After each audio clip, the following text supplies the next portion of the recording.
This is Under the Sun. I'm Doug Keating. I'm selecting the best 3 albums by my top 50 favorite rock bands of all time. Today, hard rocking band from Australia. At number 21, AC/DC. Here are the 3 criteria for this list. First, greatest hits albums are permitted.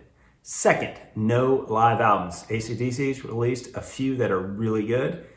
And third, I'm going to include an honorable mention for each of my top 25 bands. Kind of wish I had more than one for this band. They have been around for decades, and one of the things I'm going to talk about in this video, they have sold tens of millions of albums.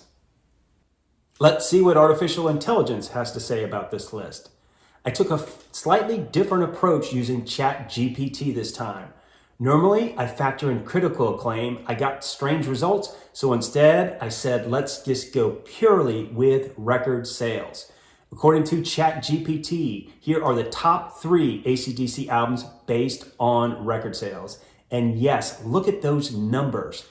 50 million, 20 million, 10 million. Their top 3 albums have sold 80 million copies. The third best album by AC/DC is called Dirty Deeds, Done Dirt Cheap. It includes several really good songs, such as the title track, the comical Big Balls, Problem Child, as well as the pretty melodic and somewhat thoughtful song Ride On. In case you're wondering, this album sold 6 million copies, another big number for a pretty obscure early album.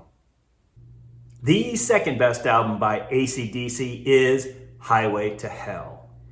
It is a landmark release and the last record with the original lead singer, Bon Scott.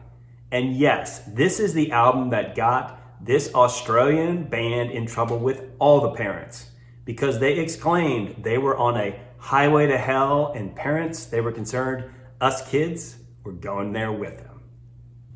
Let's take a look at the honorable mention for this band, which is The Razor's Edge.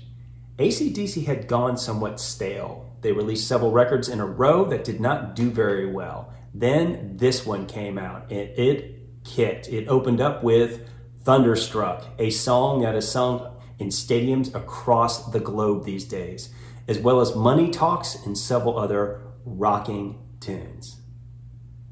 The best album by AC/DC is without a doubt Back in Black. It is a remarkable record for multiple reasons.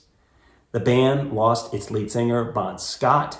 They had just come off their album Highway to Hell, which sold millions and millions, tons of pressure, and people wondered, what's the band gonna deliver next? They brought in a new lead singer and dropped this rock and roll bomb on all of us.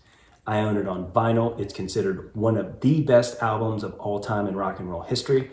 Let's take a look at the lineup. Back in Black, Hell's Bells, Shoot to Thrill, You Shook Me All Night, Shake a Leg. What a great album. Put it on your record player and crank it up to 11 and enjoy it for the absolute gem that it is.